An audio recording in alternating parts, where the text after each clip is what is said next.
Hi everyone, and welcome back to art class. This week we are going to be finishing our still life artwork.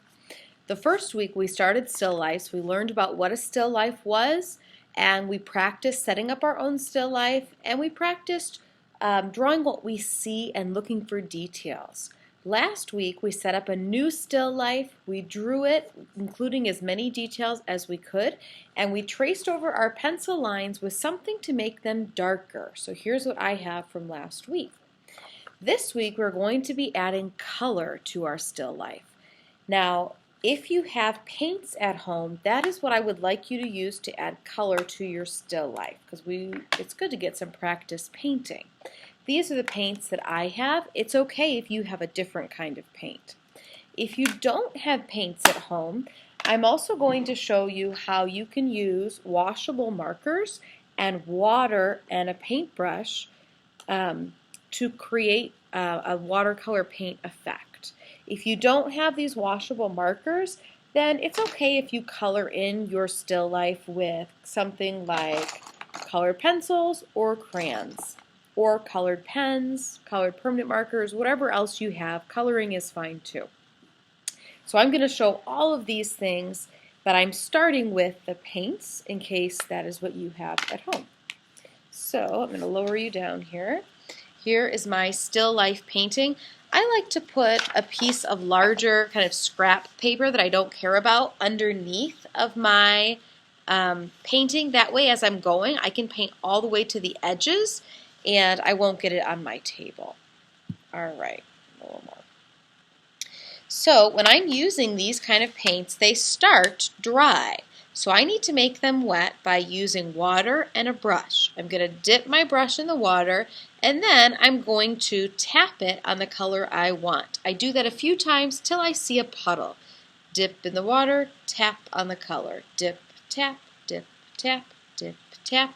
All right, I'm starting to see a puddle of water on that color now. So it's time for me to swirl my brush so that puddle of water turns into a puddle of paint. The longer I swirl, the darker my color will be. Now, I'm using green right now. I'm going to paint in some of my green leaves and green stems, but they're pretty small, and I don't want this big blob of water to fall on my paper. I want it to be able to get in those small lines. So I'm going to kind of wipe the extra water or extra paint off of my brush like that. That way, when I go to paint, it'll be more likely to stay inside the lines.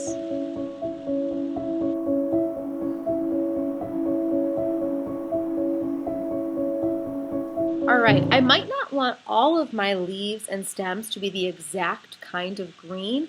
I kind of want some to be lighter green, some to be darker, so I can mix some of my colors of paint. So you'll see my paint palette, I only have one green, but I have this nice lid area that is really nice for mixing colors. So I'm going to take some of that green and tap it on the lid. Then I'm going to wash my brush before I touch another color. And I'm going to do dip, tap to the yellow and swirl my brush on the yellow. Remember, the longer I swirl, the darker my color will be, or the more pigmented it'll be. Then I'm going to tap some of that yellow next to the green. And when I think I have enough of both, then I can mix them together. And now I have kind of a lime green to use. I think I'm going to add a little more yellow, so I'm rinsing my brush in the water. Swirl. All right, so now I can paint with this lime green on some of my leaves, just so I have not like the same color over and over again. It's nice to see a few different colors, especially where these leaves touch. Since this leaf was, I don't know if you can see that, since this leaf was touching the leaf behind it, I wanted them to be a little bit different shades of green so they didn't just blend into one another. Alright, so if you have watercolor paints, you can just keep painting the rest of your picture, and you can skip ahead to the end of the video to see how to submit it when you're ready to submit your artwork. If you don't have watercolor paints though, I'm going to show you how you can use washable markers and water and a brush to make it look like it's watercolor paints.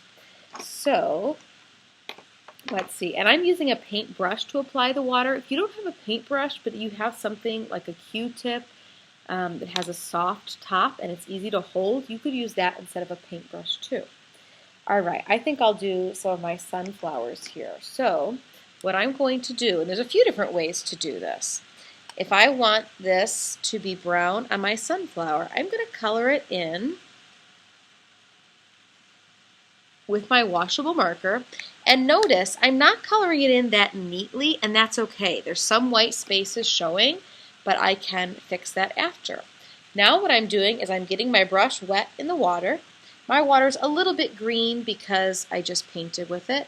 And then with my brush that's wet, I'm going and rubbing it where I just colored with that marker, and it is turning it into a brown paint. See that?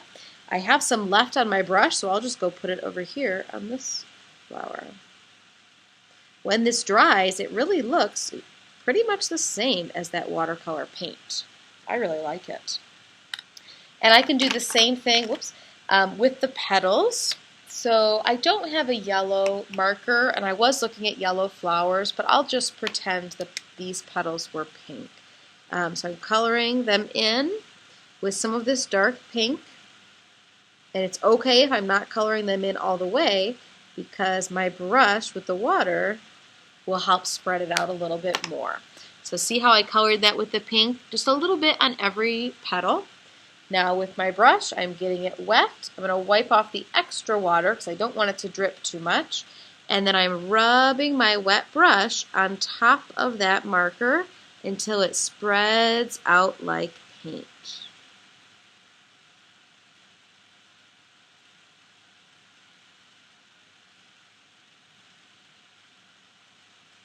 The more you rub your wet brush on that marker, the more the color will spread around and look like paint.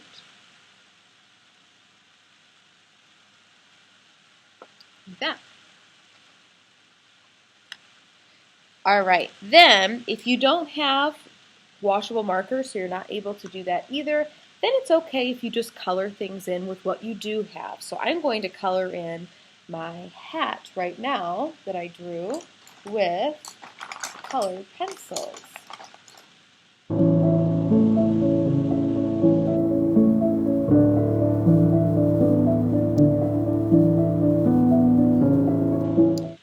All right, I'm not done yet, but I wanted to show I just finished coloring in my hat with colored pencil.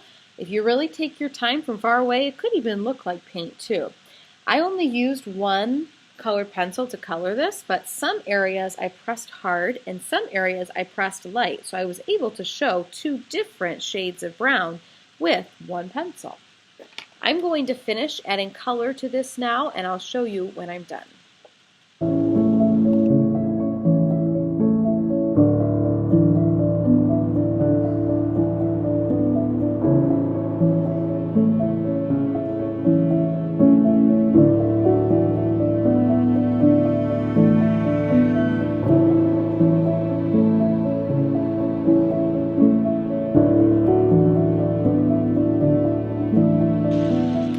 Okay, I finished painting and coloring the objects in my still life.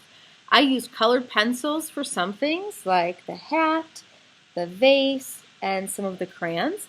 And I used markers with water and watercolor paints for other things. You can see they're still a little bit wet. When you're done coloring and painting in your objects, don't forget to also do the background. The background is what is behind my objects. So for example, my table that everything is sitting on is part of the background, and this wall behind my objects is kind of part of the background. So I could color and paint those the same color as the table and the wall were in real life when I was looking at this, or I can make up my own colors. Now, if I'm making up my own colors, I want to use one that won't blend into my object. So I've got a lot of green up here in my leaves, so if I did a green background with green leaves in front of it, it would be a little bit hard to see those leaves. So I might use a color that I haven't used yet, like red or purple or blue. And my table was, if I used brown for my table and my hat is the same color brown, it's going to be a little bit hard to see. So I might use more of a tan, or again, just a color I haven't used yet down here. So I could use purple or blue down here too, or maybe a really dark brown, almost black. But I want to use a color that will make everything else stand out. For the background, you can color it again with colored pencils, crayons, or you can paint it again with the paint or with markers and water. But since my flowers are still wet, if I paint the background right now, so the flowers are wet and the background is wet, the colors are going to kind of bleed or mix together. So if I'm painting the background, I'm going to wait until it's dry to start. All right, I'm ready to upload my artwork this week onto Schoology. This week, I'm uploading it in a discussion instead of as an assignment. So I already watched this video.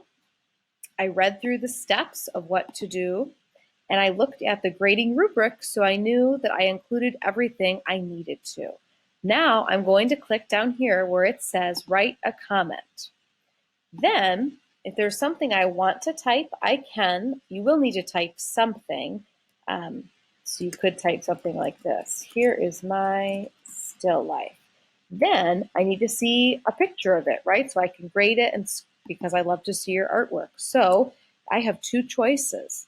One choice is to record a video of my artwork by clicking the microphone, audio and video, holding up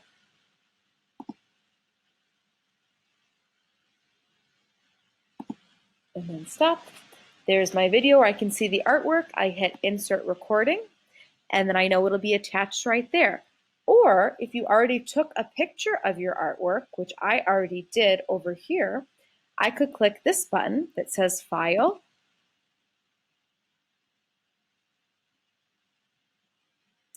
and I could select the picture of my artwork from this file, which is this one. Hit open, and then there is my photo. Now I can click post, and now everyone in my class can see my artwork, and you can see everyone else's too. I'm the first one that turned something in for this class, so I can't see anyone's yet. But if I come back a little bit later, I can scroll down and look at other people's still life artwork. If I want to, I can reply to another student and say something positive about their artwork. Only positive comments.